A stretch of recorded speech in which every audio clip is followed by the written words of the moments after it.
Isipin mo, kung may uupo sa harap mo ngayon, tapos biglang magtatanong sa'yo, ano ba talaga ang ebanghelyo?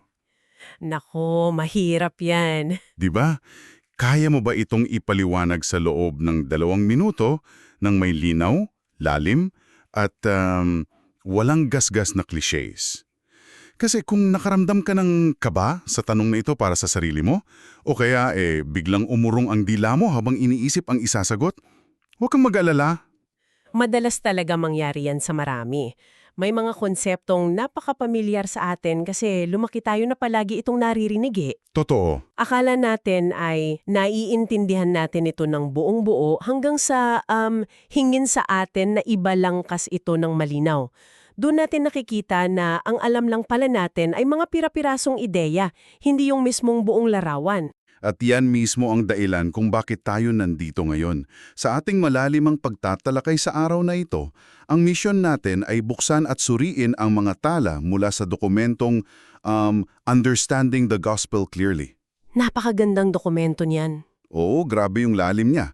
Ang layunin natin para sa iyo, ang ating tagapakinig, ay ipakita kung paano yung kalituhan sa mismong sentrong ito nagiging pinakamalaking hadlang sa isang panatag na buhay. Isipin mo na lang ang isang doktor, di ba?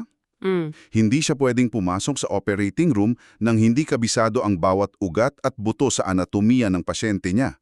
O kaya ang isang inhinyero. Tama, hindi siya pwedeng magtayo ng tulay. Kung malabo sa kanya ang mga prinsipyo ng structural integrity. Pero pagdating sa mensahe ng Ebanghelyo, na ayon sa mismong dokumentong ito, nagdadala ng walang hanggang epekto, nakakagulat kung gaano karami ang nangangapa sa dilim kapag tinanong. Kasi kapag malabo yung mismong pundasyon, nagiging mabuhay ang lahat ng aspekto ng buhay na itatayo mo sa ibabaw nito. Hindi ito simpleng problema lang ng pagiging makakalimutin sa mga termino ng simbahan. Ano ba ang epekto nito ayon sa mga tala natin? Ayon sa ating mga sinusuri, ang hindi pag-unawa sa sentrong mensaheng ito ay direktang nagdudulot ng matinding pagbaba ng kumpiyansa. Tapos, pagkalito sa sariling pagkaakilanlan at kakulangan ng katiyakan sa araw-araw na pagharap sa mga krisis. So teka, okay, himayin natin ito. Bago tayo tumalon sa mismong arkitektura ng mensahe, kailangan nating tukuyin yung ugat ng problema. Kung napakahalaga nito, paano tayo umabot sa punto na naging napakalabo nito para sa marami? Magandang tanong yan. Ano ba ang mga ipinalit natin sa orihinal na mensahe na parang nagpapanggap bilang katotohanan ngayon? Ang pinagmulan kasi ng problema ay nasa mismong kahulugan ng salita. Ipinapakita sa ating mga tala na ang ebanghelyo ay nagmula sa salitang Grego na evangelion, literal na nangangahulugang mabuting balita. Mabuting balita. Oo, at ang pinakamahalagang salita roon ay ang balita. Sa sinaunang panahon kasi, ginagamit ang salitang ito kapag may pampublikong anunsyo tungkol sa isang makasaysayang pangyayari. Parang newsflash. Parang ganon. Halimbawa, nanalo ang isang hari sa digmaan at ligtas na ang bayan. Ibabalita yun. Hindi ito isang listahan ng mga magagandang payo, di ba? Tama. Hindi ito manumanong gabay para maging mas mabuting tao at lalong hindi ito isang filosofiya. Isa itong ulat ng isang bagay na nangyari na. Ngunit kapag tumingin tayo sa paligid natin ngayon, halos hindi na ganyan ang pagkakaintindi ng karamihan. Parang naging isang malaking self-help seminar na lang ang turing natin dito. Oo, at kapag nawala ang talas ng orihinal na kahulugan, mabilis itong napapalitan ng mga tinatawag sa dokumento na mga distortions o yung mga pagbaluktot, mga pamalit, kumbaga. Tama. Ang pinakasikat dito ay ang moralism. Ito yung pananaw na ang buong mensahe ay tungkol lang sa pagsunod sa mga patakaran. Parang maging mabait ka, huwag kang gagawa ng masama at tatanggapin ka. Yung tipong kailangan mo laging i-prove yung sarili mo? Oo. Tapos sumunod naman dyan ang prosperity na ginagawang isang transaksyon ang pananampalataya. Para bang ang lumikha ay isang vending machine. Maghulog ka ng kabutihan o donasyon at lalabas ang material na yaman o ginhawa. At huwag nating kalimutan yung tinatawag nilang therapeutic na pananaw. Ay oo, uso yan ngayon kung saan Ang logika ay itinuturing na parang isang cosmic na therapist. Nandyan lang siya para pagaanin ang pakiramdam mo kapag na-stress ka sa trabaho. Pero wala siyang pakialam sa kung paano mo pinapatakbo ang buhay mo. Kasi nga gusto lang nating gumaan ang loob natin. Ang tatlong yan ang bumubuo sa tinatawag na kultural na Kristyanismo. Nagbibigay ito sa mga tao ng pamilyar na bokabularyo at pakiramdam na kabilang sila sa isang tradisyon, pero walang anumang tunay na pagbabago sa pagkatao. Kaya nga, ang nakakamangali ito ay kung paanong itong malabong mensahe, lalo na yung moralismo, lohikal na nagtutulak sa mga tao sa dalawang napakapanganib na psikolohikal na reaksyon. Teka, let me guess. Kung ang buong basehan ng halaga mo ay ang pagiging mabuting tao ayon sa mga patakaran, Oo. at pakiramdam mo ay nasusunod mo ang lahat ng iyon ng perpekto, ang natural na resulta ay magiging napakayabang mo. Di ba? Titingnan mo ang ibang tao mula sa itaas pababa. Sa Paul. Pero sa kabilang banda, kung alam mong hindi mo maaabot ang pamantayan at palagi kang pumapalpak, baka kainin ka naman ng matinding pagkamuhi sa sarili at tuluyang mawala ng pag-asa. Nakuha mo ang buong mekanismo. Pareho itong nakakasira sa kaluluwa dahil pareho itong nakasentro sa sariling kakayahan ng tao. Ang pagmamalaki at kawalan ng pag-asa ay dalawang magkabilang dulo lang ng iisang maling paniniwala. Na ano? Na ang kaligtasan o ang halaga ng isang tao ay nakasalalay sa sarili niyang performance. Pero teka, may kailangang tayong linawin para sa ating mga tagapakinig. Kung ang tunay na ebanghelyo ay simpleng anunsyo lang ng mga makasaysayang pangyayari, na may ginawa ang Diyos sa kasaysayan gaya ng sabi mo kanina, paano ito naiiba sa pagbabasa ng pahayagan sa umaga? Nakakabasa naman ako ng balita araw-araw, pero hindi naman nababago ang pagkatao ko eh. Bakit iginigiit ng ating mga sinusuri na ang partikular na balitang ito ay may kakayahang baguhin ang buong direksyon ng buhay ng isang tao? Kasi yan ang nagdadala sa atin sa pinaka-arkitektura ng mensahe. Ang isang balita ay nagkakaroon lamang ng bigat at kapangyarihan kung lubos mong naiintindihan ang tindi ng problema na naging dahilan kung bakit kailangan ang balitang iyon. Okay, parang paano? Isipin mo ito. Ang balitang may nakitang lunas sa isang sakit ay walang kwenta sa isang taong naniniwalang malusog siya, di ba? Oo nga naman, wala siyang pakialam doon sa lunas. Dito natin makikita na ang ebanghelyo ay may matibay na lohikal na struktura. Hindi tayo pwedeng magsimula agad sa solusyon. Ayon sa teksto natin, nagsisimula ito sa unang yugto, ang disenyo ng Diyos. Kung babalikan natin ang aklat ng Genesis, malinaw na nilikha ang tao, hindi nang walang dahilan. May purpose tayo. May layunin tayo. Ang maging kalarawan ng Diyos, sumalamin sa kanyang kalikasan at magkaroon ng malapit na ugnayan sa kanya. May original at perpektong blueprints. Pero malinaw sa kahit sinong tumitingin sa balita ngayon o kaya sa sarili nating mga buhay na hindi natin sinusunod ang blueprints na iyon. May malaking sira sa sistema, kumbaga. At yan ang ikalawang yugto, ang kasalanan ng tao. Dito madalas nagkakaroon ng maling pag-unawa. Ayon sa pagsusuri natin sa Aklat ng Roma, Kabanata 3 at Kabanata 6, ang kasalanan ay hindi lang simpleng pagkakamali o kahinaan ng karakter o pagkukulang sa aspektong moral ng lipunan. Hindi siya simpleng oops lang. Hindi. Ang itinuturo ng mga dokumento ay isa itong tuwirang pagre-rebelde. Tinatawag itong glory exchange o pagkapapalit ng kaluwalhatian. Paanong pagkakapalit? Ang ibig sabihin nito, sa halip na ibigay ng tao ang kanyang pagsamba at atensyon sa lumikha sa kanya, ipinagpalit niya ito sa mga bagay na walang hangganan. Mga idolo gaya ng pera, kapangyarihan, pag-aaproban ng ibang tao. O ang pinakamalaki sa lahat, ang mismong sarili niyang kagustuhan. Mismo. Alam mo, isipin mo ang isang makinang na salamin. Ginawa ito para saluhin at i-reflect ang isang napakaliwanag na ilaw. Kung kumuha ka ng putik at ipinahid mo sa buong salamin, hindi nawawala ang pagiging salamin nito. Nandun pa rin yung tinatawag sa teolohiya na imago Dei. O yung imahe ng Diyos sa atin. Tama, may likas na halaga pa rin ang tao, di ba? Pero dahil balot ng putik ang salamin, nababaluktot at dumidilim ang refleksyon. Sa halip mahireflect ang liwanag ng Diyos, ang nire-reflect na natin ang sarili nating dumi at pagiging makasarili. Oo. At kung ikokonekta natin ito sa mas malaking larawan, ang pag-unawa sa tindi ng pagkakapit ng putik na ito, ang tanging paraan para makita kung bakit hindi natin kailanman kayang linisin ang sarili natin. Nakadikit na talaga. Nakabaon na sa ating kalikasan. At dahil isa itong pagrerebelde laban sa mismong pinagmumula ng buhay, ang kasalanan ay may napakabigat na kabayaran. Ayon sa ating mga tala, ang hustisya ng Diyos ay humihingi ng kabayaran sa 3 dimensyon. Ano-ano yun? Pisikal na kamatayan, espiritual na pagkakawalay sa Diyos ngayon, at ang walang hanggang pagkakawalay sa hinaharap. Ang bigat-bigat niyan. At alam mo, madalas na ipinagkakamali ng mga tao ang bahaging ito bilang senyales na ang Diyos ay malupit o naghihiganti lang. Pero kung susuriin natin ang mekanismo ng hustisya sa dokumento, paanong naging kinakailangan ito para mapanatili ang kaayusan? Kasi ang hustisya ng Diyos ay hindi pag-aalburuto o pagmamalupit. Ito ang mismong pundasyon na nagpapanatili ng moral na kaayusan ng buong sansunukob.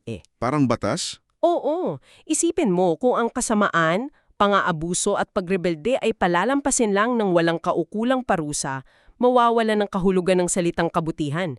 Hindi pwedeng maging mabuti ang isang hukom kung palalayain niya ang isang kriminal dahil lang nasa mood siyang maging mabait ngayon. Ay, hindi talaga pwede yon. Ang kalikasan ng Diyos na perpektong banal at makatarungan ay nangangahulugan ang utang ay kailangang mabayaran. Kaya pala hindi ubra yung mga distortions na pinag-usapan natin kanina. Hindi pwedeng magpakabait ka lang ngayon para mabura ang utang mo kahapon. Hindi talaga. Kahit anong punas mo sa salamin, kung basag ito mula sa loob, edi basag ito. Ang hustisya ay hindi naloloko ng magagandang gawa lang. At dahil ang tao ay walang kakayahang bayaran ang utang na ito nang hindi niya inialay ang sarili niyang buhay, kinailangan ang isang interbensyon mula sa labas. At dito tayo dadalhin ang ating mga tala sa mismong sentro ng solusyon. Dito na pumapasok ang napakagandang mekanismo na naghihiwalay sa Ebanghelyo sa lahat ng iba pang sistema ng paniniwala. Sa ating dokumento, inilalarawan ito sa pamamagitan ng konseptong substitutionary atonement. Medyang malalim na salita yan, ha? Oo, kalaubang hindi tayo malunod sa jargon, ang simpleng mekanismo nito ay ganito. May utang na kailangang bayaran upang matugunan ang batas ng hustisya, ngunit ibinuhos ang parusang ito sa isang kahalili. Inako ni Kristo ang parusang nararapat sa atin. Siya ang sumalo. Ibinigay niya ang sarili niya upang saluhin ang buong bigat ng hustisya para matugunan ang hinihingi ng batas at sa gayon, malayang maibigay ang awa sa atin. Ito yung inilarawan ng reformador na si Martin Luther bilang ang Great Exchange o ang dakilang palitan. Oo, at ang pagpapalitang iyon ay may 2 bahagi. Una, kinuha ni Kristo ang ating kasalanan. Ang ating dumi, ang ating putik. Ang ating pagrerebelde, tama, at pinasan niya ito. Ikalawa, ibinigay niya ang kanyang perpektong katuwiran upang ibilang sa atin. Ito naman yung tinatawag na justification. Ipinapahayag ng hukom na ikaw ay matuwid, hindi dahil nakakuha ka ng mataas na marka sa sarili mong pagsisikap, kundi dahil inilipat sa iyong account ang perpektong record ni Kristo. Wow! Alam mo, dito na magiging talagang kawili-wili ang usapan. Para maramdaman mo ito ang ating tagapakinig, isipin mong ikaw ang nasa loob ng isang korte. Sige, i-imagine natin yan. Ikaw ang nasa sakdal. At matapos ang mahabang paglilitis, napatunayan na mayroong kang bilyong pisong utang sa estado. Wala kang pera, wala kang ari-arian, wala kang anumang paraan para bayaran ito. Alam mo, hahatulan ka ng habang buhay na pagkakakulong. Ngunit bago ibaba ng hukom ang maso, may isang taong pumasok sa korte. Ibinuhos niya ang lahat ng kanyang yaman sa mesa at binayaran ang buong utang mo hanggang sa kahuli-hulihang sentimo. Tiningnan ng hukom ang pera, tiningnan ng resibo, kinatok ang maso at ideklara na malaya ka na. Napakagandang ilustrasyon. Ang tanong ko ngayon, kung naganap ang pagbabayad na yun sa krus, paano natin malalaman na tinanggap ng hukom ang bayad? Ano ang patunay natin na cleared na ang checking ibinayad? Ang patunay na iyon ay ang muling pagkabuhay o ang resurrection. Madalas kasi itong ituring bilang isang masayang ending lang sa kwento ni Jesus, di ba? Para hindi naman nakakalungkot. Oo parang happy ending lang sa pelikula. Pero ang mekanismo nito ay higit pa roon. Ang muling pagkabuhay ang opisyal na resibo o pampublikong pagpapatibay. Ang vindication ng Diyos Ama. Ito ang deklarasyon sa buong sansinukob na ang sakripisyo ay sapat na, ang hustisya ay lubos ng natugunan, at ang kamatayan ay nawalan na ng kapangyarihan. So ano ba talaga ang ibig sabihin nito para sa atin araw-araw?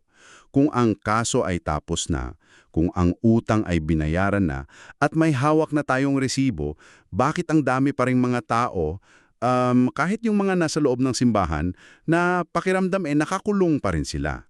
Totoo yan, ang dami kong nakikitang ganyan. Bakit gigising sila sa umaga na parang kailangan pa rin nilang patunayan ang halaga nila sa Diyos? O takot na takot silang magkamali dahil baka bawiin ang kaligtasan nila? Kasi ang sakit na iyan ay nakaugat sa hindi tamang pagtanggap sa ibinigay na balita. Dito nagiging critical ang tamang pag-unawa sa salitang pananampalataya. Ayon sa ating mga tala mula sa aklat ng Epeso, tayo ay iniligtas sa pamamagitan ng biyaya sa pamamagitan ng pananampalataya. Pero ano ba ang mekanismo ng pananampalataya? Paano ba siya gumagana? Ang kalituhan kasi ay nagmumula sa pag-aakalang ang pananampalataya ay simpleng pag-ayon lang sa utak. Iyong tipong babasahin mo ang kasaysayan at sasabihin mong, oo, naniniwala akong nangyari iyan kay Jesus 2,000 taon na ang nakaraan. Isang pag-ayon lang sa mga impormasyon, parang pagsagot ng true sa isang true or false na exam. Eksakto. At yang mismo ang hindi sapat. Ang tunay na pananampalataya na magdadala sa iyo mula sa pagkakakulong patungo sa kalayaan ay isang buong pusong pagtitiwala at pagsandal. Reliance, kumbaga. Hindi lang knowledge. Hindi lang knowledge. Nakapaloob dito ang pagsisisi, ang aktibong pagtalikod sa kasalanan, inililipat mo ang bigat ng iyong tiwala mula sa sarili mong kakayahan papunta sa kakayahan at ginawa ni Kristo.